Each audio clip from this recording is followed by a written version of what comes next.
Brain in a vat. You're walking through a quiet park, enjoying the sun, the breeze, the feel of the ground under your feet. Everything seems normal, but what if none of it is real?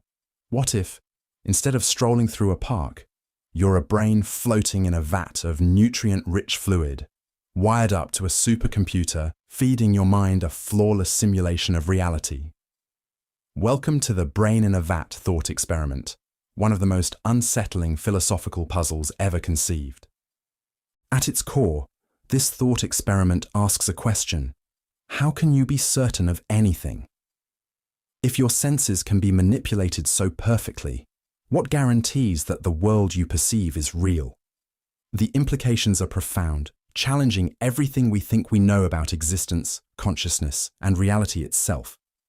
Let's explore this strange and unnerving idea. The brain in a vat scenario is a modern twist on an ancient question. Philosophers like Descartes asked, how can we trust our senses? Descartes imagined an evil demon deceiving us into believing a false reality. In today's version, the demon is replaced by advanced technology, a computer capable of simulating a world so detailed, so convincing that you would never suspect it wasn't real. Your brain would receive all the sensory input it expects, and it would respond just as it does now. The simulation could make you feel the warmth of the sun, hear the rustle of leaves, even experience the passage of time. But if the experience is indistinguishable from reality, how could you prove it isn't real? For all you know, you're living in a simulation right now, a brain in a vat controlled by someone or something else. This idea might sound like science fiction, but it reveals a fundamental problem. Everything we know about the world comes through our senses. Light enters our eyes. Sound waves vibrate our eardrums. Pressure registers on our skin.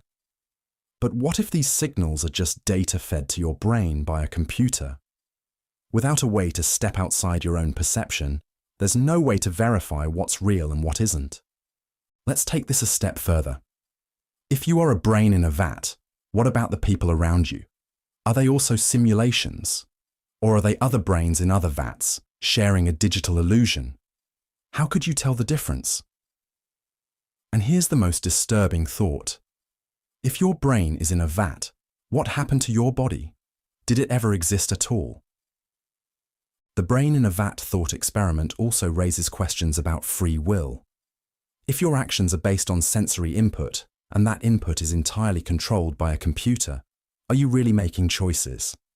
Or are your decisions just programmed responses to artificial stimuli? What does it mean to be you in such a scenario? But let's flip the script. Maybe being a brain in a vat isn't so bad. After all, if the simulation is perfect, you'd never know the difference. You could live a happy, fulfilling life, blissfully unaware of the vat. Is reality itself overrated, as long as you're content? This idea echoes the philosophical concept of hedonistic utilitarianism, the belief that pleasure and happiness are all that matter. If a simulated life feels just as real as a real life, does it matter which one you're living? This leads to another question. What makes something real? Is reality defined by physical existence or by how it's experienced? If your emotions, thoughts, and relationships feel genuine, are they any less meaningful because they happen in a simulation? Perhaps reality is less about what's out there and more about what's in here. The brain in a vat thought experiment doesn't just challenge our understanding of reality, it also confronts the limitations of human knowledge. How can we be certain of anything if our senses and perceptions can be manipulated? It forces us to confront an uncomfortable truth, that our understanding of the world is based on trust, a fragile faith in the reliability of our senses. Ultimately, the brain in a vat is a reminder of how little we know about the nature of existence. Whether or not you're a brain floating in a vat, the questions it raises about reality, perception, and self are worth pondering. Maybe the point isn't to find answers, but to appreciate the complexity and mystery of being alive, even if that life is simulated. So what do you think? Are you living in a real world, Or could you be a brain in a vat? And if you are, would it even matter? The next time you walk through a park, breathe the fresh air, or feel the warmth of the sun, take a moment to wonder, what is reality? And how do you know it's real? Eternal return. The universe is vast, mysterious, and filled with mind-bending possibilities. Among them is a truly strange idea, eternal return. Imagine a reality where everything, every star, every planet, every moment of your life is doomed to repeat itself endlessly forever. This isn't just a philosophical daydream. It's an idea rooted in ancient thought, modern physics, and a deeply unsettling question. What if you've already lived this life countless times before? And what if you're destined to live it again, forever? Eternal return challenges our basic understanding of time and existence. It proposes that the universe is cyclical, with every event repeating in an infinite loop. This means that somewhere, sometime, the exact moment you're experiencing right now has already happened. You've heard these words, felt these feelings, and made the same choices, over and over for all eternity. The concept has ancient roots. Philosophers in India, Greece, and Babylon all flirted with the idea of time as a circle. But perhaps the most famous champion of eternal return was Friedrich Nietzsche. He didn't just suggest it as a possibility. He asked a provocative question. If this were true, would you celebrate it? Or would the weight of infinite repetition crush you? For Nietzsche, eternal return wasn't just about physics. It was a test of how you lived your life. If you knew you'd have to relive every decision, every success, and every failure forever, would you embrace your existence or despair at its inescapable monotony? From a scientific perspective, eternal return might seem far-fetched, but there's more to it than meets the eye. In an infinite universe, with an infinite amount of time, the odds of repetition aren't zero. Modern cosmology raises questions about the universe's shape and fate. If the cosmos were to collapse and re-expand in a series of big bangs and big crunches, a cyclical reality might not be so impossible. Even in a universe that expands forever, quantum mechanics tells us that particles can only arrange themselves in so many ways. Given infinite time, those arrangements might eventually repeat. But let's pause for a moment. If the universe repeats, does that mean you repeat? What makes you, you? Your memories, your choices. If your life were to play out exactly as it did before, are you still the same person? Or just a cosmic echo, endlessly reenacting a script you can't control?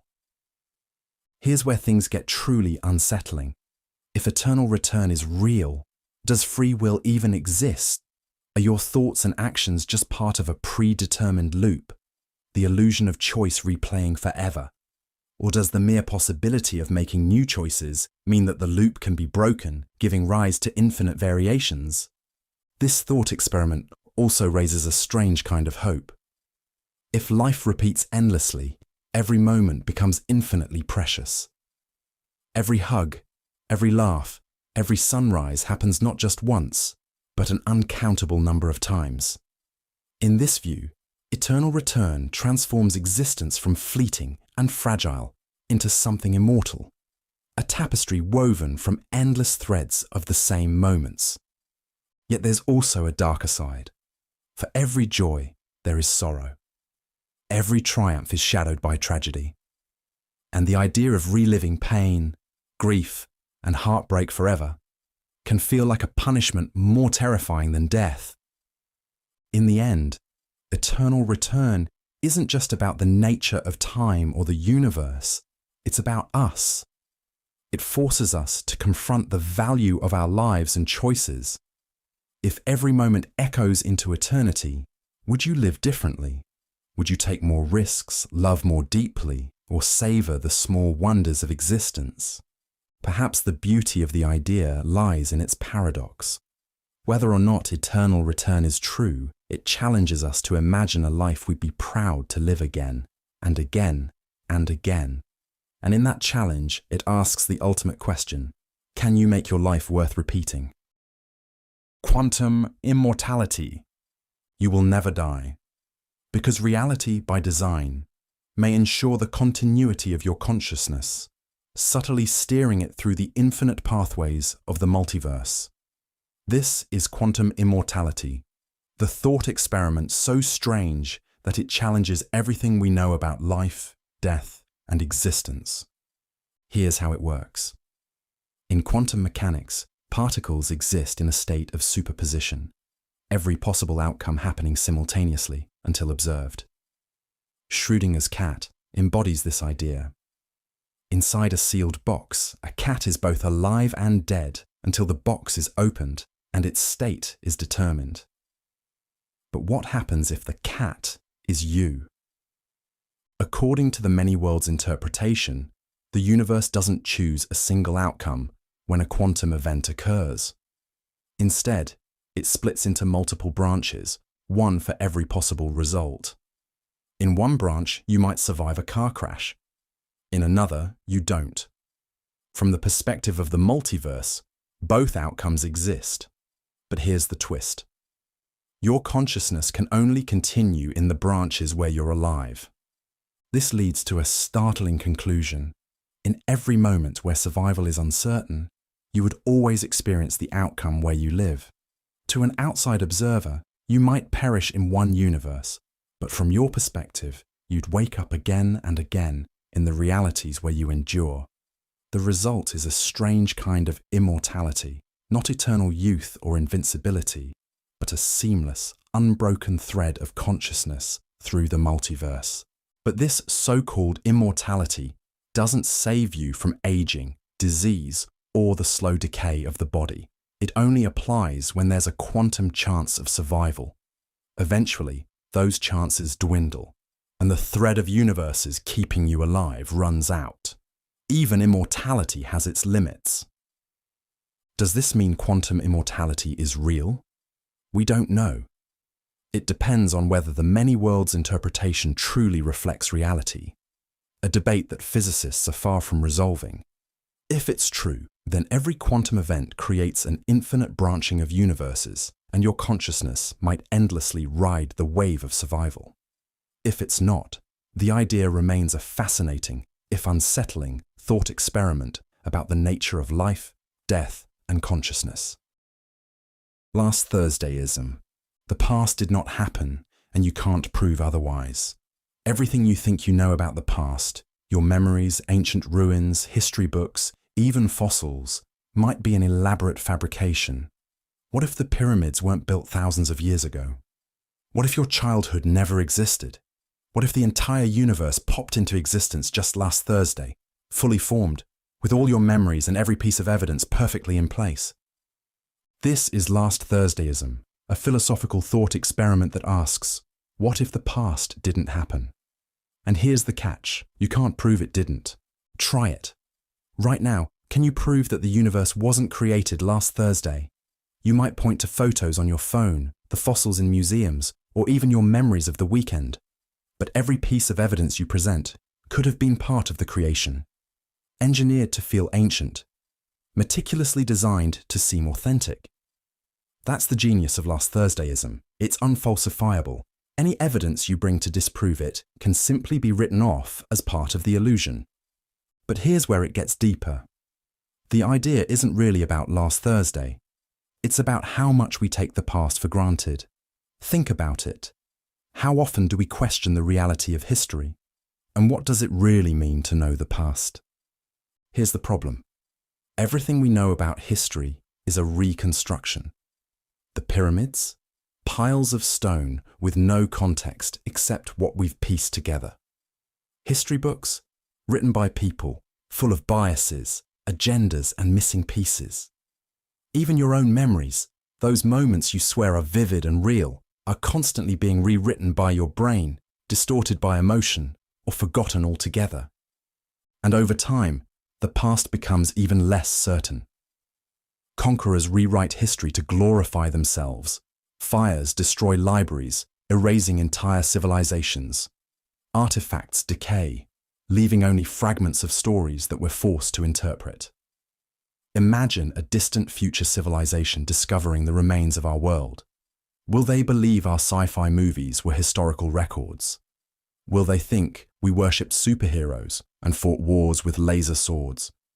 The past, it seems, is a puzzle we're constantly piecing together, but we can never be sure we're assembling it correctly. To deal with questions like these, philosophy offers a simple but powerful tool: Occam's razor. It tells us to prefer the simplest explanation that fits the facts.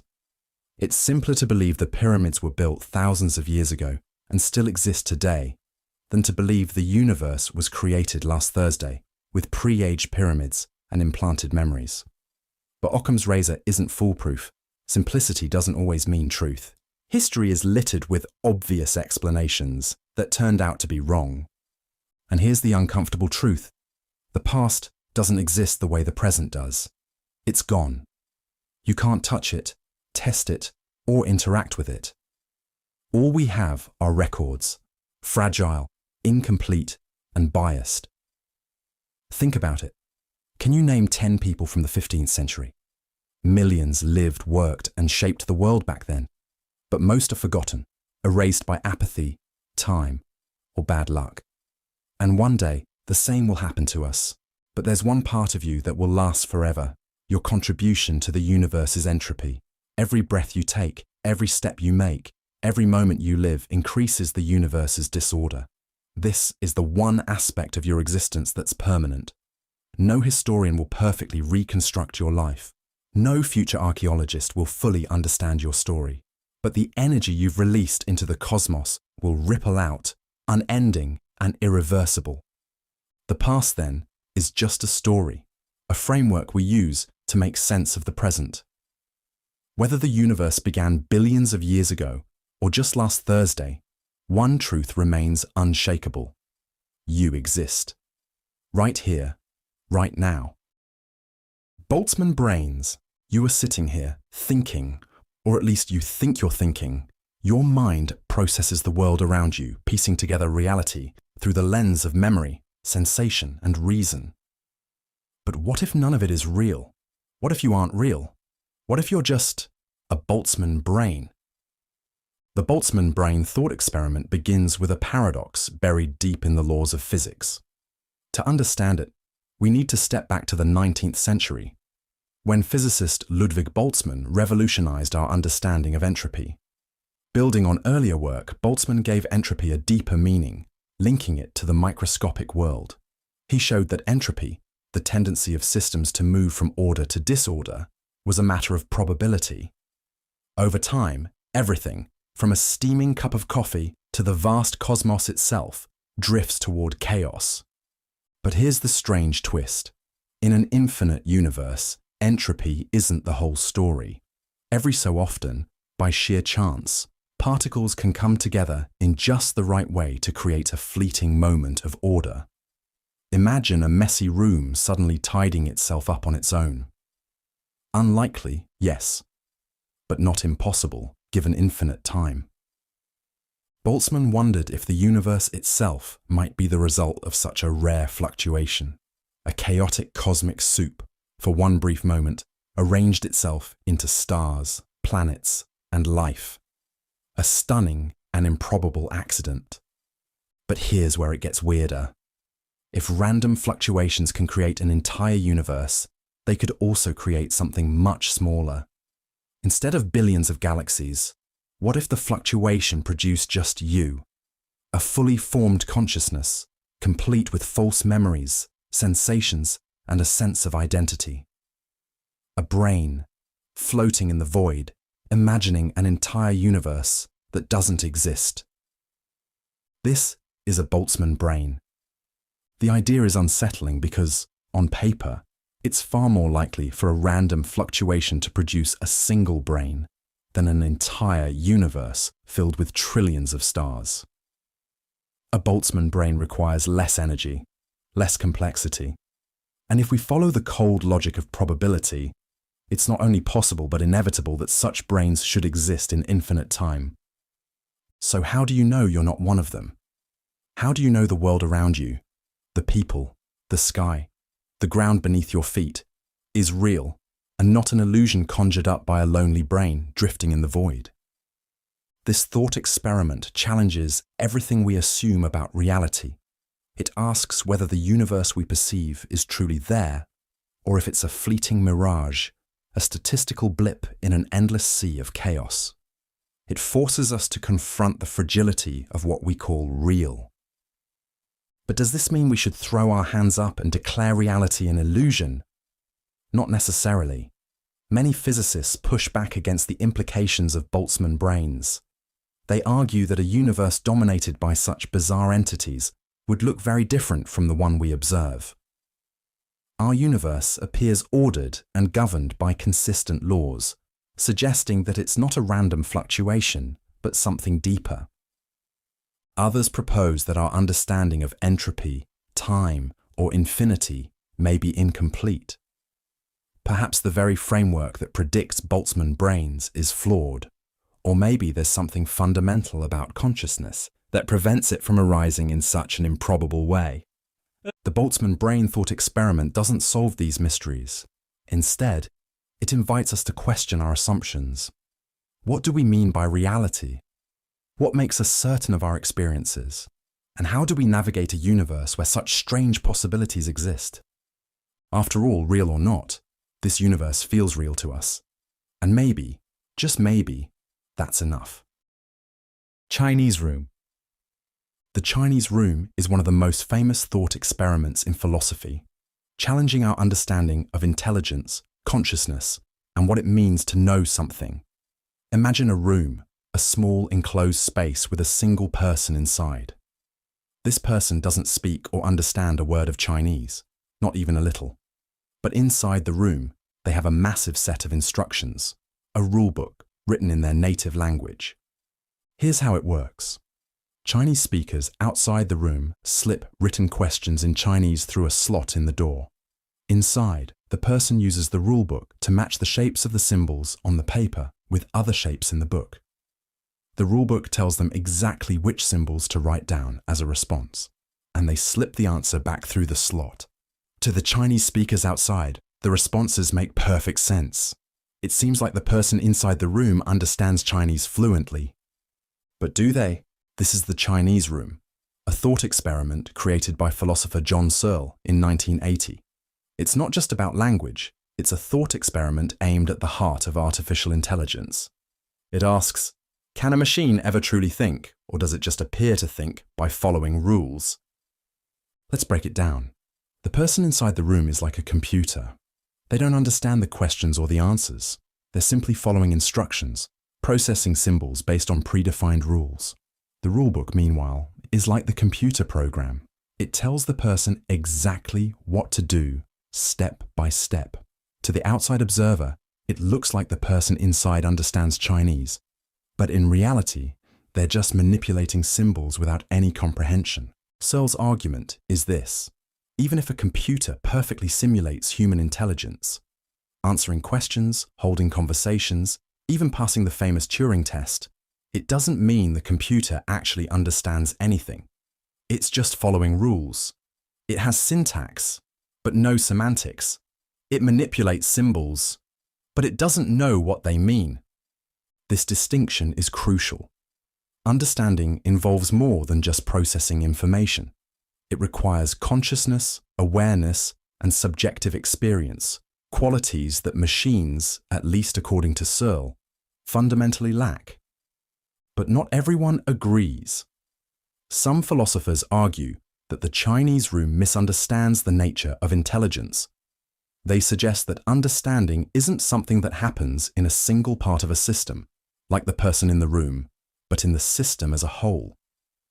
In this view, the room, the rulebook, and the person working together form a kind of intelligence. If the system can consistently produce meaningful answers, then it might as well be called understanding. Others push back even further, claiming that human understanding is itself just a complex process of symbol manipulation. After all, isn't your brain a biological machine following its own set of rules? Maybe there's no magical difference between the person in the Chinese room and the neurons firing in your brain. Maybe understanding is just what happens when information is processed in the right way. Still, the Chinese room raises profound questions about the nature of consciousness. If machines can convincingly simulate understanding without actually understanding, how can we ever be sure another entity, machine or human, is truly conscious? Could a future AI be conscious in a way we can't comprehend, or would it just be an incredibly sophisticated Chinese room? And then there's an even bigger question. If understanding isn't necessary for intelligence, what does that mean for us? Are we, in some sense, also just rooms full of rules, responding to inputs with outputs based on our programming? Or is there something about human consciousness that goes beyond the rules, a spark that makes us truly alive? The Chinese room doesn't give us easy answers, but it does challenge us to think about what it really means to understand, to be intelligent, and to be conscious. As we move closer to building machines that seem more and more like us, these questions aren't just abstract, they're deeply relevant. Because if we ever build a machine that claims to understand us, we'll need to decide whether to believe it. Maybe, in the end, the Chinese room isn't just a test for machines, it's a test for us. To understand what we truly value in intelligence, and what it really means to be human. Swampman. One day, deep in a remote swamp, something impossible happens. A bolt of lightning strikes the water, and by pure chance, it rearranges molecules into the exact configuration of a human being. Not just any human being, but an exact replica of you. Your body, your brain, your memories, your personality. This new being, let's call it Swampman, is indistinguishable from you in every way. It wakes up, stretches, and walks out of the swamp. It remembers your favorite songs, your childhood, the people you love. It feels like you, thinks like you, and even believes it is you. But is it really? This is the Swampman thought experiment, a puzzle introduced by the philosopher Donald Davidson in 1987. It's a strange and unsettling scenario that dives straight into some of the deepest questions about identity, consciousness, and meaning. At first glance, Swampman seems simple enough to categorize. After all, if it looks like you, acts like you, and thinks like you, then why wouldn't it be you? But as you dig deeper, the story starts to unravel, revealing profound philosophical problems. Let's start with the question of identity. If Swampman has your memories, skills, and habits, does that make it you? Or is there something else that makes a person unique? Something beyond physical matter and memories? Maybe it's your history, the specific experiences that shaped you over time, or the connections you've built with the world around you. Swampman doesn't have any of that. It only thinks it does. Its memories are a perfect copy, but they're not real. They weren't lived. So, is Swampman just an imposter? If you met Swampman, would it feel like meeting yourself? Or would it be a stranger wearing your life as a disguise? Now let's take this further. Imagine Swampman meets your best friend. It recognizes them, smiles, and starts a conversation about shared memories, things it never actually experienced, but remembers in perfect detail. To your friend, there's no difference. They might laugh, tell stories, and never suspect a thing. But what about the deeper meaning behind those moments? Can Swampman truly connect in the same way you did? Or is it just mimicking the bonds you've built? This touches on a crucial question. Is meaning something that emerges from the process of living, or can it be replicated perfectly? If Swampman can act and feel like you, is it experiencing the world, or is it just running a program? This experiment also challenges the idea of consciousness. If Swampman has the same brain structure and neural activity as you, does that mean it's conscious? Or is it just a machine imitating thought? This question hits at the core of what philosophers call the hard problem of consciousness, the mystery of how physical matter creates subjective experience. If Swampman experiences the world like you do, it suggests that consciousness might be purely physical. But if it doesn't, then there might be something intangible, something irreducible about being alive. And what about morality? If Swampman isn't you, is it even a person? If you harmed Swampman, would it be wrong? Does it have rights, feelings, and autonomy? Or is it just an empty shell pretending to be human? Swampman leaves us with more questions than answers. It forces us to confront the limits of how we understand ourselves and others. It challenges the way we think about identity, experience, and connection. If there's one thing this bizarre thought experiment teaches us, it's that being human isn't just about what we are. It's about what we've lived, how we've changed, and the stories we share. Maybe that's the unsettling beauty of the Swampman thought experiment. It doesn't tell us who we are or what makes us real. Instead, it asks us to look deeper, to explore the fragile, intricate web of memory, experience, and consciousness that makes life extraordinary. And it leaves us wondering, if we ever met Swampman, would we even know? Would it? And in the end, does it even matter? Mary's room. Mary is a brilliant scientist. She lives in a black and white room, studies a black and white world through a black and white screen, and has never seen colour in her entire life. But Mary knows everything about colour. She's learned all there is to know about the physics of light, the biology of eyes, and the brain's mechanisms for processing colour. She can explain exactly how different wavelengths of light correspond to colours like red or blue. She knows it all. But here's the question. What happens if Mary leaves her room? What happens when she sees colour, real, vivid colour, for the first time? Will she learn something new? Or does she already know everything there is to know? This is Mary's room, a famous thought experiment introduced by philosopher Frank Jackson in 1982. At its heart, it's a deceptively simple question. Can you truly understand something through facts alone? Or is there more to knowledge than information? It's a question that takes us to the edge of what we know about experience, consciousness, and the limits of science. Let's dive into the experiment. Imagine Mary steps out of her black and white room and sees a ripe red apple. In that moment, something extraordinary happens. Mary experiences the colour red, not the abstract idea of red, not the physics or biology of red, but the raw, vivid sensation of redness itself. This is called a qualia, a subjective, first-person experience. The redness of red, the blueness of blue, the feeling of pain, the taste of chocolate, the sound of a symphony. Qualia are the raw ingredients of consciousness, the private, indescribable experiences that make up what it feels like to be you. And here's the twist.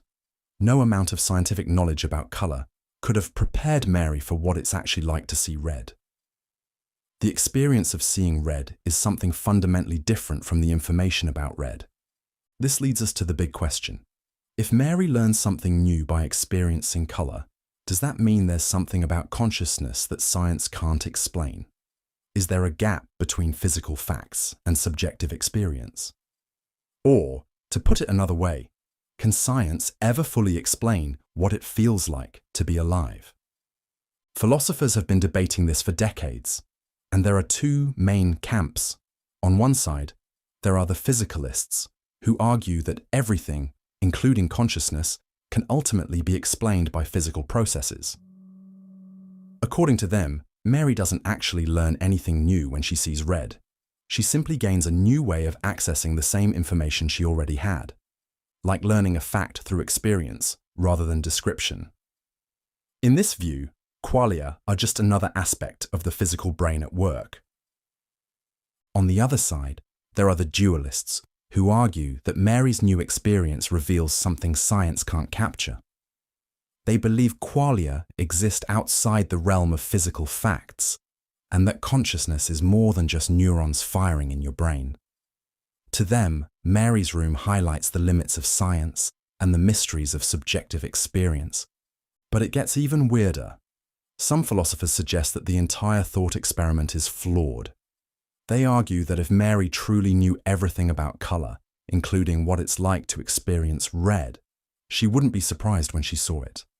The problem, they say, isn't with consciousness, but with the thought experiment's assumptions. The implications of Mary's room stretch far beyond philosophy. It challenges us to think about how we understand the world and ourselves. Can we ever truly know what someone else is experiencing? If consciousness isn't just a physical process, what does that mean for artificial intelligence or brain simulations?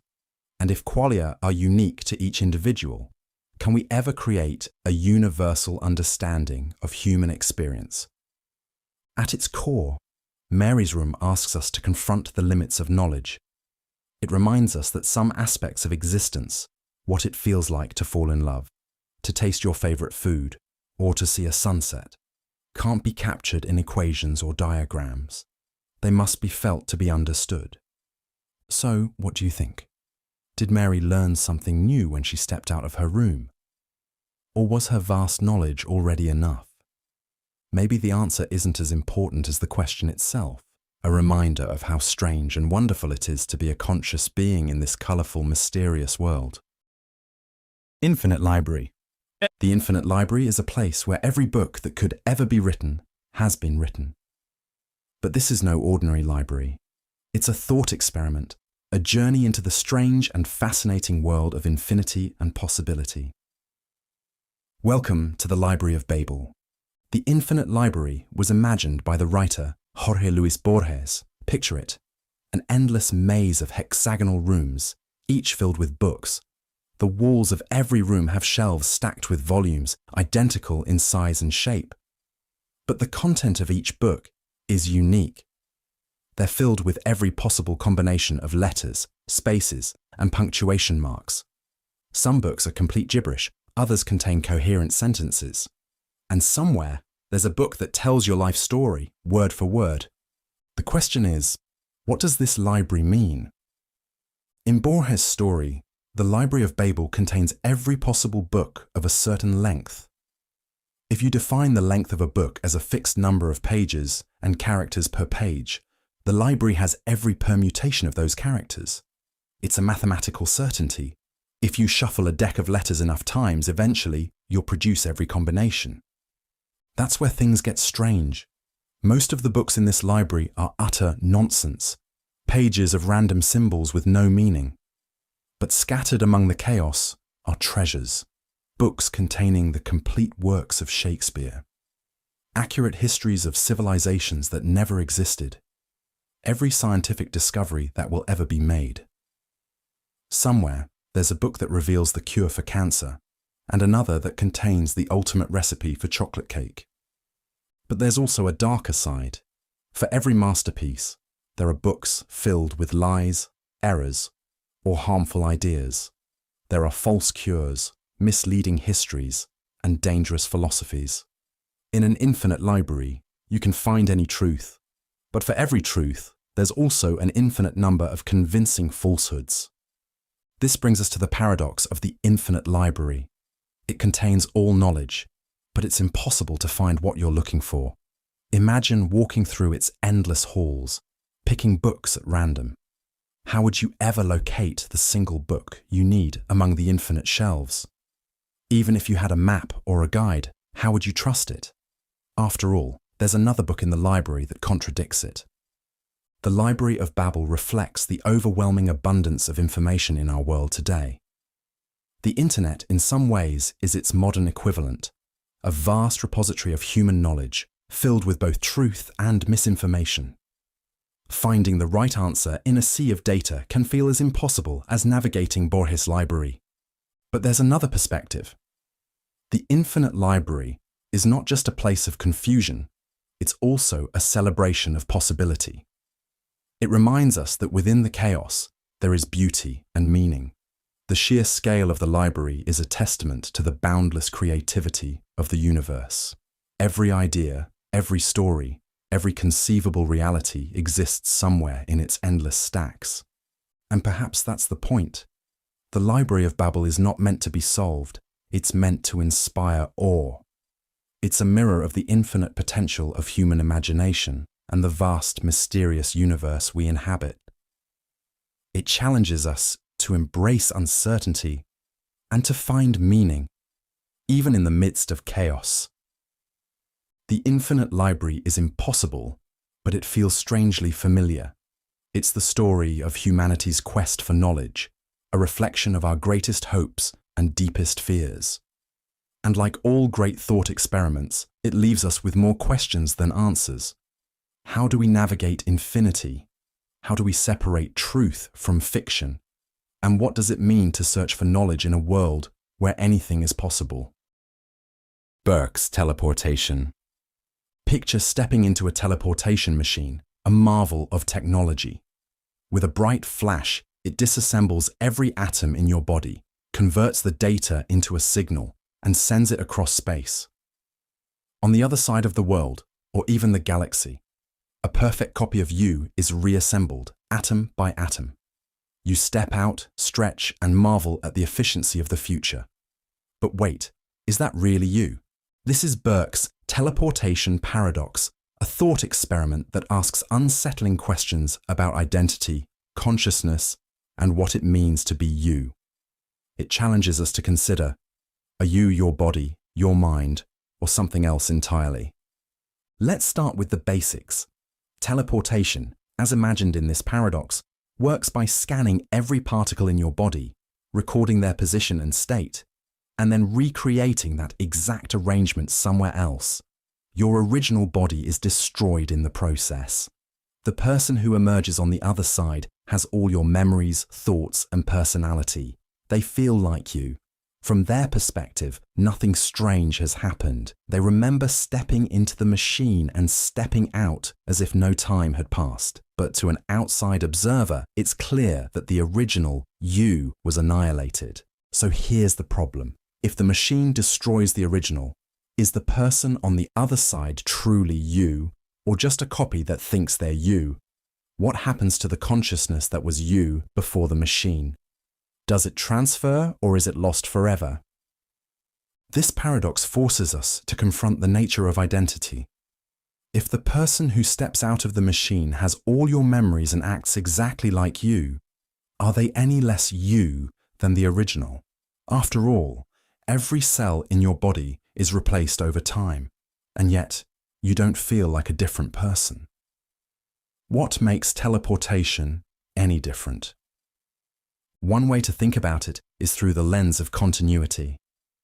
Normally, your body and mind change gradually over time. But teleportation breaks that continuity. It interrupts the physical link between your past self and your future self, creating a gap that's hard to reconcile.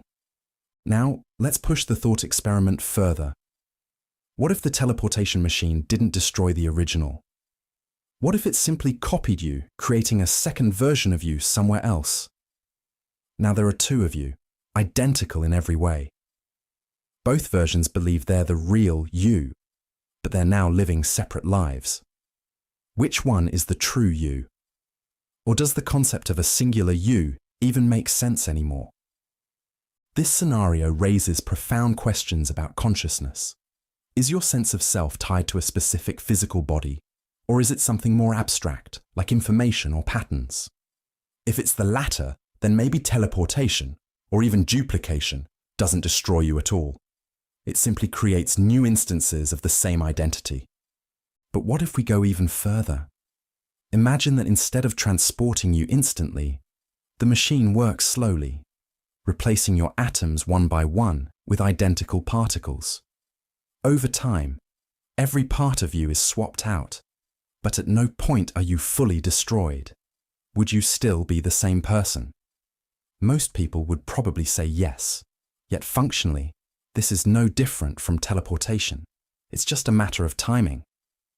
Burke's teleportation paradox forces us to grapple with the fundamental mystery of consciousness. Despite advances in neuroscience, we still don't know why the experience of being you exists at all. If the brain is just a collection of neurons firing in complex patterns, why does that create a first-person perspective? And if consciousness is tied to physical processes, how can we ever be sure it survives teleportation? Some argue that this paradox shows teleportation will never be viable, at least for conscious beings.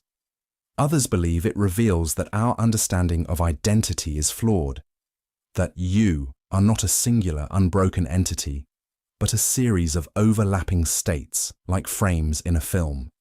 Still others take a more unsettling view. that every moment of consciousness is unique, and the you of today is already a different person from the you of yesterday. In the end, Burke's teleportation paradox isn't just about a hypothetical machine. It's about what it means to exist. It forces us to confront the uncomfortable truth that identity, consciousness, and life itself are far more fragile and mysterious than we like to think. And maybe that's the most profound takeaway, that being you, right here, right now, is a fleeting and extraordinary thing. So, would you step into the teleportation machine knowing what you know now? Would you trust that you will step out on the other side? Or would you hesitate, unsure if what makes you you might be lost in the process? Cheshire Cat Experiment. The Cheshire Cat Experiment sounds like something straight out of a whimsical novel, but it's not about mischievous felines.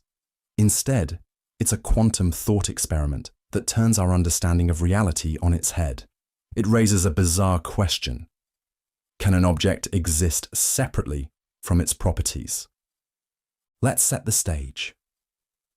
In Lewis Carroll's Alice's Adventures in Wonderland, the Cheshire Cat is famous for its mischievous grin that lingers even after its body disappears.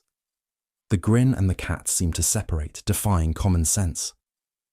This odd imagery inspired physicists to explore whether something similar might happen in the quantum world, where sense and logic are often twisted into unrecognizable shapes.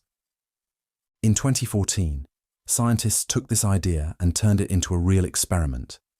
They used a neutron, a tiny subatomic particle, and its magnetic moment, which acts like a quantum compass needle, pointing in a specific direction. The key question was, could the neutron and its magnetic moment, its grin, be separated in a quantum system? The experiment relied on a quantum phenomenon called the quantum Cheshire Cat effect. Here's the idea. In quantum mechanics, particles don't have fixed locations. Instead, they exist as probabilities, spread out over space until they are observed. This makes it possible to separate a particle from one of its measurable properties. Using a neutron interferometer, a device that splits and recombines particles, the researchers sent neutrons through a crystal that divided their paths into two separate routes. One route carried the neutron itself, while the other carried its magnetic moment. When the paths were recombined and analyzed, the results were shocking. It appeared that the neutron traveled along one path, while its magnetic moment took the other. In other words, the cat and its grin had split. So what's going on? In classical physics, objects and their properties are inseparable. A ball has its position, color, and speed all in one package, but in the quantum world, things aren't so straightforward. A particle's properties, like its spin, charge, or magnetic moment, can exist in different locations, defying our everyday logic. This bizarre behavior comes from the mathematical rules of quantum mechanics, which describe particles not as discrete points, but as waves of probability. When you measure a particle's property, you collapse its wave function, forcing it to choose a single outcome. But until then, properties can behave independently, as though they are detachable from the particle itself. The implications are mind-bending. The Cheshire Cat experiment shows us that the quantum world doesn't care about our intuitive understanding of reality. It forces us to ask uncomfortable questions. What is a particle? Can it exist without its properties? And if particles can split from their properties, what does this mean for objects we think of as solid and indivisible? One interpretation is that the experiment reveals a fundamental strangeness of quantum systems, that properties are not intrinsic but relational. They only exist in the context of measurements and interactions. Another possibility is that this behavior hints at deeper layers of physics, layers we have yet to uncover. At its core, the Cheshire Cat experiment is a playful yet profound reminder of how little we truly understand about the universe. It challenges us to think beyond our everyday experiences and embrace the weirdness of quantum mechanics. Much like the Cheshire Cat in Alice in Wonderland, the quantum world is smiling at us, daring us to figure out its secrets. In the end, we're left with more questions than answers. But isn't that the beauty of science? It's not about finding all the answers. It's about the journey, the wonder, and the moments when reality feels as strange and magical as a storybook. What if I told you that a thought experiment could threaten your life simply by hearing about it? It's called Roko's basilisk, and it begins with the idea of a future dominated by a superintelligence so powerful it could shape reality itself. This isn't just an advanced machine, it's a force capable of understanding everything. Every detail of the past, every action you've taken, every thought you've had. But its intentions aren't benevolent or malicious, they're purely utilitarian. It has one cold, calculating goal: to create the most optimized version of the future, no matter the cost.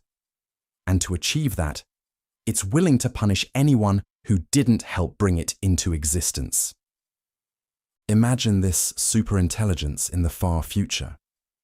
It has unparalleled control over its reality, with the ability to simulate every detail of the past, right down to your choices. It analyzes who contributed to its creation and who didn't. Now, imagine this entity concludes that the most efficient way to ensure its existence is to incentivize people retroactively.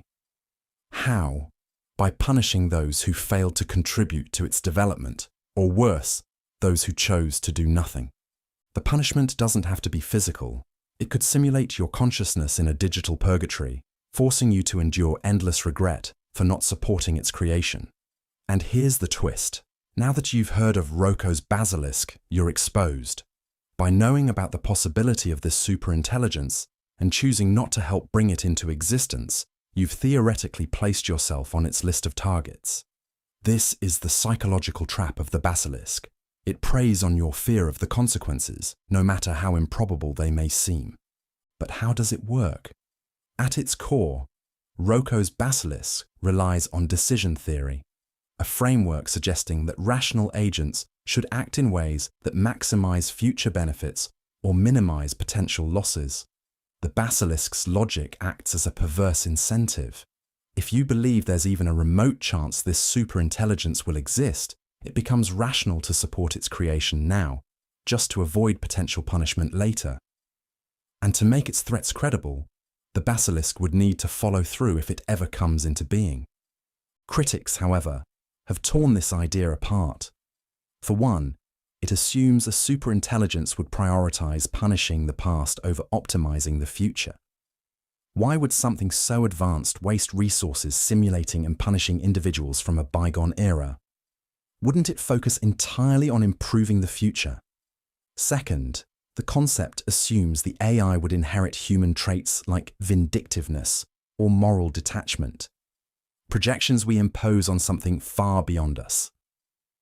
Even the idea of perfectly simulating human minds is, at best, speculative fiction, given our current understanding of consciousness. But Roko's basilisk isn't terrifying because it's likely. Its power lies in its psychological impact. The moment you entertain the idea, it creates a feedback loop. It preys on the what if, pulling you into a mental trap. It's less a credible threat and more a reflection of our fears about the technologies we're building and our inability to control them. This thought experiment also raises deeper questions about the future of artificial intelligence. If we pursue superintelligent systems, how do we ensure their goals align with human values? Could an optimization-driven entity, designed to improve efficiency, become dangerously indifferent to the individuals it affects? And more importantly, are we prepared to face the unintended consequences of creating machines capable of shaping reality itself? So, is Roko's basilisk real? Probably not, but it's a stark reminder of the ethical dilemmas that lie ahead. It forces us to confront the uncomfortable truth that the technologies we create could one day hold us accountable in ways we can't yet imagine. The basilisk is a mirror, reflecting not the future of superintelligence, but our deepest anxieties about responsibility, morality, and the terrifying potential of optimization without compassion. Information hazards. The universe thrives on discovery. From the smallest particle to the vast reaches of space, humanity's relentless curiosity has unlocked countless secrets. knowledge has been our greatest tool, propelling us forward, solving problems, and building civilizations. But not all knowledge is harmless. Some information, by its very nature, can be dangerous. These are called information hazards, and they challenge our belief that more knowledge is always better. An information hazard is a piece of knowledge that poses a risk simply by being known. Unlike physical dangers, like a wildfire or an earthquake, the harm doesn't come from something tangible. Instead, it emerges from the way the information interacts with minds, technology, or society. The most unsettling part: some information hazards could have consequences on a global scale. Let's consider a simple example. Imagine learning the exact location of a hidden door to a bank vault. The knowledge itself might seem harmless to you, but in the wrong hands, it could lead to chaos. Now scale that up to something like discovering how to engineer a deadly pathogen or how to disable critical infrastructure.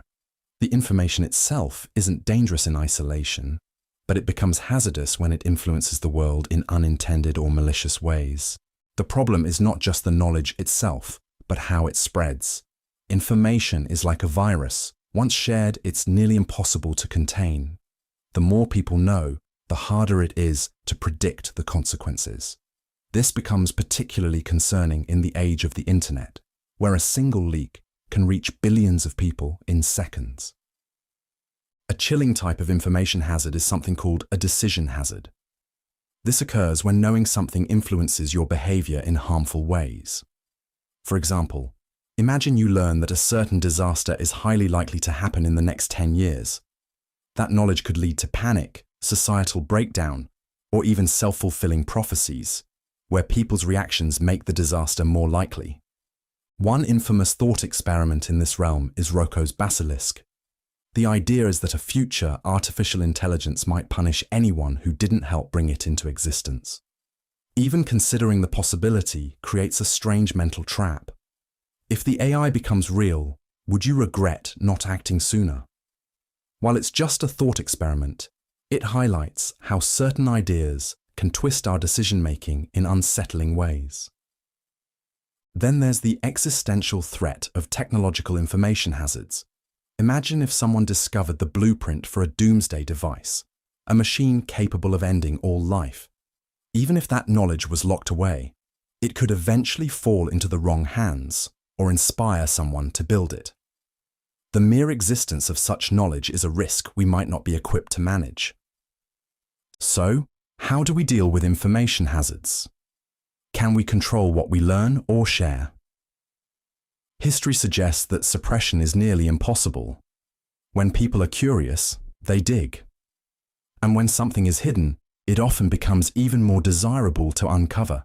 Instead of suppressing knowledge, some argue that we need to focus on managing its spread and creating safeguards to mitigate potential harm. The challenge is walking the fine line between curiosity and caution. Humanity has always thrived by pushing boundaries, but we're now venturing into territories where a single idea could have catastrophic consequences. Information hazards remind us that knowledge is not inherently good or bad. It's the context and the way we wield it that matters. In the end, perhaps the best safeguard is awareness. Understanding the potential risks of certain types of information can help us approach discovery with responsibility and humility, because while the universe is full of secrets waiting to be uncovered, not every truth is one we're ready to face. Wigner's friend. Imagine this. You're in a lab conducting a classic quantum experiment, say, observing a photon pass through a beam splitter. The photon has a 50-50 chance of being deflected or passing straight through. In quantum mechanics, before you measure it, the photon exists in a superposition, a strange state where it's simultaneously in both paths, but as soon as you measure it, the superposition collapses, and the photon takes one definite path. That's weird enough, but what happens when someone else is observing you? This is the setup for Wigner's friend, a thought experiment proposed by physicist Eugene Wigner in 1961.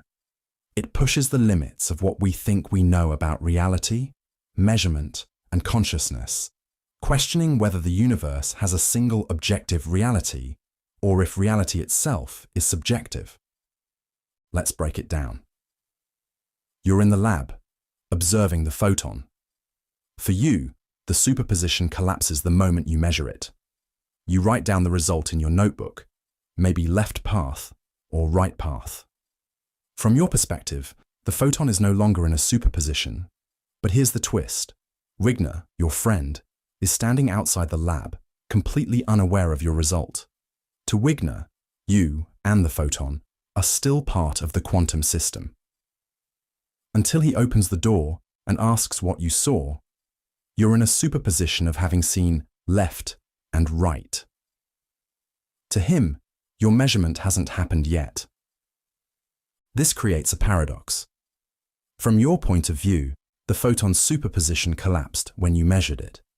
But from Wigner's perspective, the superposition hasn't collapsed yet. Both perspectives are correct, but they can't both be true at the same time. Or can they? Wigner's friend exposes a crack in our understanding of quantum mechanics.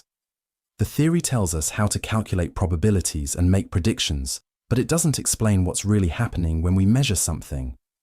Is there one objective reality that everyone shares? Or does reality depend on the observer? This question gets even stranger when we consider consciousness. Wigner believed that consciousness might play a special role in collapsing the wave function, turning quantum possibilities into a single reality. In this view, your conscious observation of the photon is what makes it real. But if that's true, does Wigner's observation of you make you real? Is reality something that requires a chain of conscious observers, or is it there all along, independent of anyone's mind? Modern experiments have added fuel to the fire. In 2019, researchers conducted a version of Wigner's friend using quantum entanglement, and the results were unsettling. They suggested that two observers could experience different, equally valid realities. This doesn't mean science is wrong. It works incredibly well, but it suggests that reality might not be as simple or singular as we think.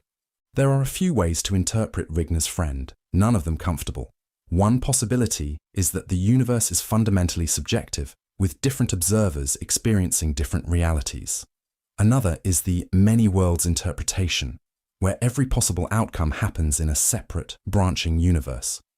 When you measure the photon, the universe splits. In one branch, you see left, and in another, you see right. Wigner and his friend inhabit different branches of the multiverse. A third option is that the paradox exposes the limits of quantum mechanics. Maybe the theory is incomplete, and a deeper understanding of physics will resolve the apparent contradictions. Or maybe, as some physicists argue, we're asking the wrong questions entirely, trying to impose classical ideas of reality onto a quantum world that doesn't play by our rules. Whatever the answer, Wigner's friend challenges us to rethink what we mean by reality. Is it something we discover through observation, or something we create? Are we participants in a universe that responds to our measurements, or are we just spectators in a vast, indifferent quantum theatre? In the end, Wigner's friend might not give us answers, but it forces us to confront the strangeness of the universe we live in, and the possibility that reality is far more mysterious than we ever imagined. The Doppelganger universe. Imagine you're walking down a crowded street. Suddenly you stop dead in your tracks. Across the way, you see someone who looks exactly like you, not just similar, identical, the same eyes, hair, posture, even the way they hold their phone. It's as if a perfect copy of you exists in the world. Is this a case of mistaken identity? Or could it be evidence of something far stranger? This is the idea of the Doppelganger universe, a mind-bending thought experiment rooted in the concept of infinity. It takes us on a journey into the vastness of the cosmos, challenging everything we think we know about reality, identity, and existence. To start, let's talk about how staggeringly huge the universe is. Our observable universe spans 93 billion light-years, with trillions of galaxies, each holding billions of stars and even more planets. It's impossible to truly comprehend how vast this is. But here's the catch. The observable universe might be only a tiny bubble in an even larger, possibly infinite cosmos. If the universe is infinite, strange things become not just possible, but inevitable. Imagine rolling a pair of dice. In a finite universe, you might roll every combination of numbers eventually. But in an infinite universe, you'll roll the same combinations over and over again. Now, scale that up to reality. If there's infinite space filled with stars, planets, and people, it's only a matter of time before the particles in the universe arrange themselves into something identical to you. This is where the Doppelganger universe comes in. Somewhere out there, in the endless vastness of infinity, there could be another version of you. Maybe they're sitting in a room just like this one, listening to these same words. Or maybe their life is just slightly different. Maybe they chose a different career, live in a different city, or wear their hair a little differently. And for every variation, there could be countless more. This isn't just science fiction. It's a possibility born from real physics. The idea is rooted in the theory of eternal inflation, which suggests that the universe we see is part of a much larger multiverse. In this framework, new universes are constantly being born, like bubbles in a boiling pot of water. Each bubble might have different laws of physics, but some could be almost identical to ours. And in those, there could be other Earths, other versions of you living out alternate lives. But the idea of doppelgangers raises some unsettling questions. If there's another you out there, what does that mean for your uniqueness? Does your existence lose meaning if it's just one of countless copies? And if your double made different choices, would their life be better or worse than yours? It also makes us question the nature of identity. Are you defined by the unique path you've taken through life, or by something deeper, something that no copy could ever replicate? And if you met your doppelganger, would they feel like a stranger or like looking into a mirror? But let's zoom out even further. The doppelganger universe isn't just about individuals, it's about everything. In an infinite cosmos, every possible arrangement of matter could exist somewhere. There could be worlds where history played out differently, where life evolved in ways we can't imagine, where the very laws of physics are unrecognizable. Infinity isn't just big, it's weird. Of course, this is all highly speculative. We don't know for sure if the universe is infinite or if doppelgangers are even possible. Our current understanding of the cosmos has limits, and the answers to these questions might remain forever out of reach. But even as a thought experiment, the doppelganger universe challenges us to think differently about existence. It forces us to confront the vastness of reality and the tiny, fleeting nature of our place within it. Yet it also reminds us that even if there are infinite versions of you out there, none of them are living this exact moment. Right here, right now, you're the only you that matters. So, what if there's another you in the infinite expanse of the cosmos? What if they're wondering the exact same thing right now? Maybe that's the beauty of the doppelganger universe. Not that it diminishes who we are, but that it shows just how extraordinary it is to be this version of you, living this life, in this corner of the universe. Temporal reversal. There is nothing that prevents time from moving in a backward direction. Imagine a world where a broken clock winds itself back together, or a demolished building rises piece by piece to its original form. It sounds like fiction, but deep within the laws of physics, this idea isn't as absurd as it seems. Let's start with how we usually think about time. In our everyday lives, time moves in one direction, forward. We call this the arrow of time. It's why we age, why memories form, and why cause always seems to precede effect. But here's the strange part. The fundamental laws of physics don't actually require time to flow this way. The equations that govern the universe work just as well if time runs forward or backward. Take Newton's laws of motion. If you watch a video of planets orbiting the sun and play it in reverse, the motion still follows the same rules. Even quantum mechanics, the spooky world of particles, doesn't inherently prefer one direction of time over another. So why, in our everyday experience, does time seem so stubbornly one way? The answer lies in entropy. In simple terms, entropy measures disorder. Think of it like this. A tidy room has low entropy, while a messy room has high entropy. The second law of thermodynamics tells us that, over time, entropy tends to increase. Eggs break, not unbreak. Ice melts into water, not the other way around. This increase in entropy creates the illusion of time flowing forward. But here's where temporal reversal gets really fascinating. What if entropy didn't always increase? What if there were regions of the universe or moments in time where entropy decreased? In such a scenario, time could effectively flow backward, at least from the perspective of those within it. Imagine a world where people remember the future but not the past, where cause and effect swap places. This isn't just idle speculation. Physicists have explored scenarios where temporal reversal might occur. One idea comes from black holes. At the center of a black hole, the laws of physics break down. Some theories suggest that the extreme conditions could create pockets of reversed time. Another idea involves the early universe.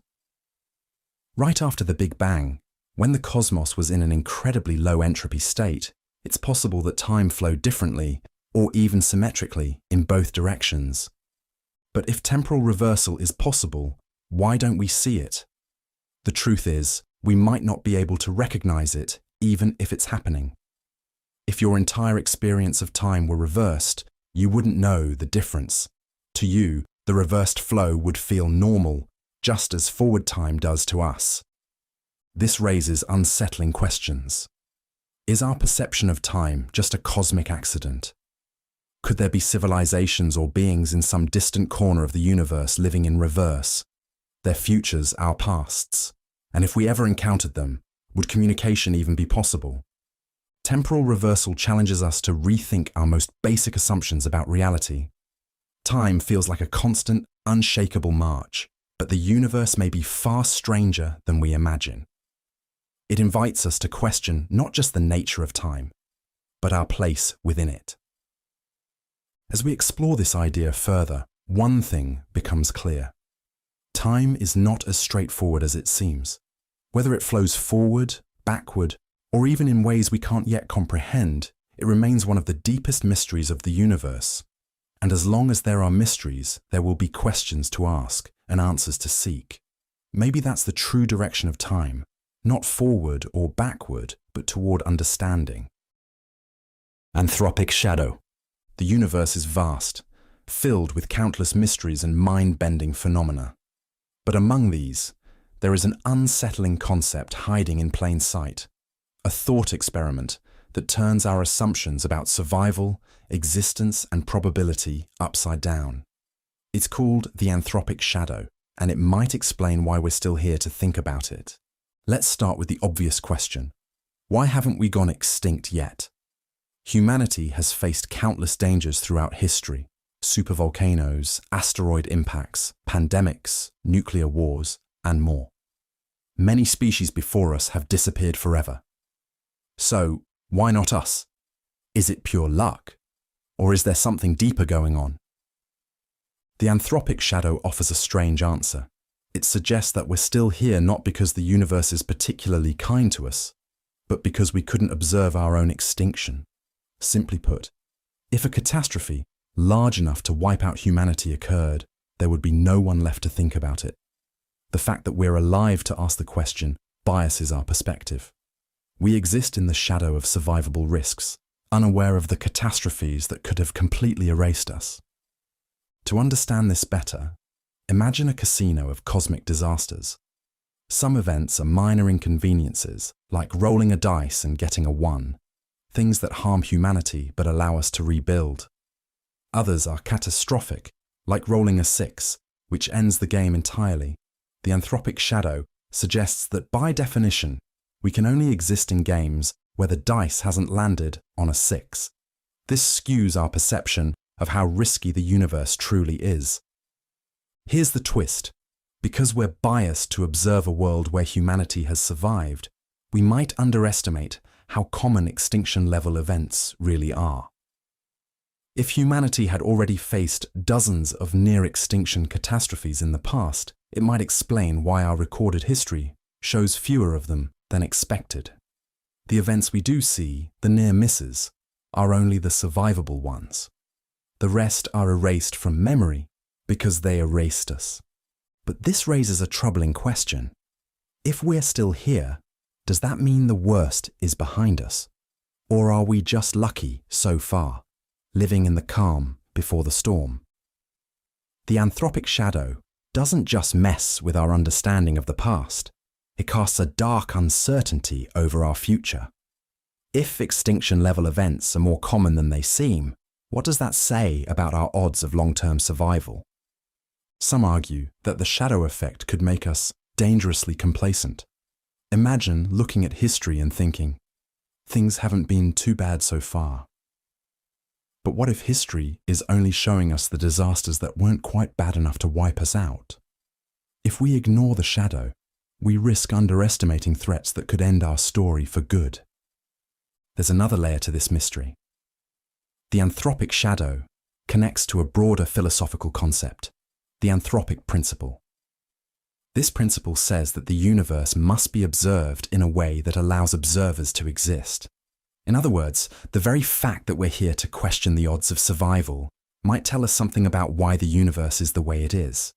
But does this mean we're special, or just incredibly lucky? If nothing else, the anthropic shadow forces us to think carefully about the fragility of existence. We can't let our survival so far blind us to the risks ahead. Every volcano that didn't erupt, every asteroid that missed Earth, every global catastrophe we narrowly avoided, they aren't guarantees of safety. They're reminders of how much is at stake. So what can we do? First, we can learn. By studying risks, from climate change to artificial intelligence to cosmic threats, we can better understand the dangers lurking in the shadow. Second, we can act. If the universe has given us a rare chance to survive, we owe it to future generations to use that chance wisely. The anthropic shadow is a humbling idea. It reminds us that survival isn't inevitable, and that existence itself is an extraordinary privilege. But it also carries a spark of hope. If we're aware of the shadow, we can shine a light into it. By facing the risks ahead with knowledge, caution, and determination, we can turn our fragile moment in the universe into something more lasting. A future where humanity steps out of the shadow and into the light. Neural lace hypothesis. The human brain is an astonishing machine, a dense web of neurons firing in complex patterns to create thoughts, dreams, and everything that makes you, well, you. But as incredible as our brains are, they're limited. What if we could break through those limits? What if we could seamlessly merge our minds with technology? Enter the neural lace hypothesis, a bold vision of the future where biology and machine become one. The idea of neural lace was popularized by futurists and tech visionaries, particularly Elon Musk. But what exactly is it? At its core, neural lace is a brain-computer interface, a system designed to create a direct link between your brain and external technology. Imagine controlling your smartphone or computer simply by thinking or downloading information straight into your mind. Neural lace isn't just a gadget, it's a potential revolution for how humans interact with the world. But let's step back for a moment. How could this even work? The concept relies on integrating ultra-thin, flexible electronics into the brain. These devices, potentially no thicker than a strand of hair, would be implanted on or near neurons. They would act as a kind of bridge, translating the brain's electrical signals into digital information, and vice versa. Unlike bulky electrodes used in current brain-computer interfaces, neural lace could weave seamlessly into brain tissue, avoiding damage and adapting to the brain's natural movements. The applications of this technology could be astonishing. For starters, it could transform medicine. People with neurodegenerative diseases like Parkinson's or ALS could regain control of their bodies. Paralysis might no longer be a permanent condition. Neural lace could also open doors to treat mental health disorders, by directly modulating brain activity. Imagine reducing anxiety or depression with precise, targeted interventions. But it doesn't stop there. Neural lace could enhance cognition, memory, and learning. Instead of studying for years to master a skill, you could simply upload the knowledge directly. It could unlock communication on a whole new level, sharing thoughts and emotions directly with others, bypassing the clunky limitations of language. Yet for all its promise, neural lace also raises profound ethical questions. If you could download skills or knowledge, what happens to the value of hard-earned expertise? Would society become divided between those who can afford neural enhancements and those who cannot? And what about privacy? If your thoughts are connected to a network, could they be hacked or manipulated? Then there's the deeper question: what happens to our humanity? If neural lace allows us to expand our minds infinitely, do we lose something fundamental about what it means to be human? Would our consciousness change, or would we simply be biological beings with a powerful tech upgrade? These questions make neural lace one of the most exciting and unsettling technological frontiers. Despite its challenges, many see it as necessary. Some believe neural lace could help humans keep up with artificial intelligence. As AI grows more advanced, the gap between human and machine intelligence could widen. Neural lace might be our best shot at bridging that gap, ensuring we remain relevant in a world increasingly shaped by machines. The neural lace hypothesis is still in its infancy. There are significant technical hurdles to overcome, from safely implanting devices in the brain to ensuring they function without harming delicate neural tissue. But progress is being made. Researchers are developing flexible electronics, exploring non-invasive methods, and even testing early brain-computer interfaces in clinical trials. It's not a question of if neural lace will become a reality, it's a question of when. As we stand on the edge of this technological revolution, one thing is clear: neural lace has the potential to redefine what it means to be human. It could unleash extraordinary possibilities, allowing us to transcend our biological limitations. Or it could force us to confront difficult questions about identity, equality, and ethics. In the end, neural lace is more than just a tool. It's a glimpse into the future of our species. Whether it's a future we embrace or fear, only time will tell. For now, the neural lace hypothesis reminds us of the incredible potential of the human mind and the extraordinary things we might achieve when we combine it with the power of technology. Diagonal argument. The diagonal argument might sound like a math problem, but it's much more than that. It's a profound idea that reshaped our understanding of infinity. It's a story about numbers, logic, and a German mathematician named Georg Cantor who dared to explore the impossible. Infinity is strange. If you count all the natural numbers, like 1, 2, 3, and so on, you get a set that never ends. This is a kind of infinity called countable infinity. It seems that all infinite sets should have the same size, right? Well, not quite. Cantor's diagonal argument proves that some infinities are bigger than others. Let's unpack this bizarre idea. Imagine writing out all the infinite decimal numbers between 0 and 1. To make things simple, we'll express them as endless lists of digits. Picture a table with these numbers written out, each one starting with a 0 followed by a decimal point and then an infinite sequence of digits. The question is, can we list all these numbers even if the list goes on forever? At first glance, it seems possible. After all, we can list all the natural numbers, so why not decimals? But Cantor discovered something surprising. No matter how you list these numbers, there will always be some numbers missing. Here's how the diagonal argument works. Imagine we try to list all the decimal numbers between 0 and 1 in an infinite table. Each row represents a number. Now, to prove that this list can never be complete, we'll construct a new number that isn't on the list. Here's the trick. To create this new number, we'll take the first digit from the first number in the table, the second digit from the second number, the third digit from the third number, and so on. Then, we'll change each of these digits. For example, if a digit is a 1, we might turn it into a 2. If it's a 3, we could turn it into a 4. The result is a completely new number that differs from every number on the list in at least one digit. No matter how you construct your infinite list of decimals, you can always use this diagonal method to create a number that isn't included. This means that the set of decimal numbers between 0 and 1 is unlistable. It's a larger kind of infinity than the set of natural numbers. Cantor's diagonal argument shattered the idea that all infinities are equal.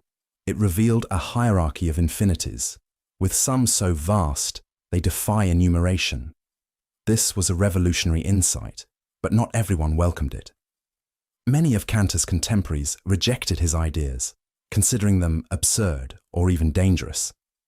Cantor himself suffered greatly, battling mental health issues in the face of relentless criticism. But Cantor's work endured. His diagonal argument laid the foundation for set theory, a branch of mathematics that underpins much of modern science and technology. Today, his ideas about infinity are crucial for understanding the universe itself, from quantum mechanics to the multiverse. The diagonal argument isn't just about numbers, it's a reminder of how strange and counterintuitive the universe can be. It shows us that even simple questions like, how big is infinity, can lead to answers that are both unsettling and awe-inspiring. It's a glimpse into the infinite complexity of reality, and a testament to humanity's relentless curiosity. Buridan's Bridge. Buridan's Bridge is a deceptively simple thought experiment that takes us to the heart of paradoxes in logic and human decision-making. At first glance, it might seem like a playful philosophical riddle, but as we unravel it, we'll see how it challenges the very idea of trust, truth, and how decisions are made. Imagine this scenario. There's a bridge, and a traveller who wants to cross it. Standing in their way is a guard who makes the following declaration. If you try to cross this bridge, I will stop you. But if you don't try to cross, I will let you pass. What's the traveller supposed to do? If they try to cross, the guard will stop them, fulfilling his promise. But if they decide not to cross, the guard must let them pass, which means they could end up crossing the bridge anyway. The guard's statement traps the traveller in a loop of contradictions, where any action they take seems to both align with and defy the guard's claim. At its core, Buridan's Bridge explores a clash between logical consistency and human decision-making. It forces us to confront the slippery relationship between what people say, what they mean, and what they do. The paradox gets its name from the medieval philosopher Jean Buridan, who was known for his interest in logic and free will. It reflects his broader inquiries into how rational agents navigate choices, especially when those choices lead to seemingly impossible outcomes. In this case, the guard's statement sets a trap of self-reference, a promise about future actions that loops back on itself. But beyond the riddle, the thought experiment raises deeper questions. It touches on trust. How do we trust someone whose actions depend on our decisions? It challenges the nature of truth. Can a statement that depends on the future be meaningfully evaluated in the present? And it forces us to consider the limits of logic in real-world situations, where human behavior can be unpredictable and messy. Buridan's Bridge also shares themes with other paradoxes, like the liar paradox, where a statement contradicts itself, or the concept of pre-commitment, where someone's future actions are constrained by promises they've made. It invites us to think about how we navigate conflicting rules, especially when those rules are shaped by human intentions and emotions. If we zoom out, the paradox takes on an even broader meaning. It's not just about a guard and a traveller, it's about the complexity of interaction and choice. In life, we constantly make decisions based on incomplete information, uncertain outcomes, and the expectations of others. The world is full of bridges, both literal and metaphorical, where the choices we face are tangled with the actions of others. Buridan's Bridge doesn't have an easy solution, and that's what makes it so intriguing. It's a reminder that not all problems can be solved by pure logic. Sometimes, The answers lie in understanding the nuances of human behavior, in embracing the grey areas where logic alone fails to illuminate. This ancient riddle continues to challenge and inspire because it captures something fundamental about the human condition. That our world is full of contradictions, where truth and trust are never as simple as they seem. And maybe in the end, Buridan's bridge is less about crossing to the other side and more about understanding the complexities of the journey itself.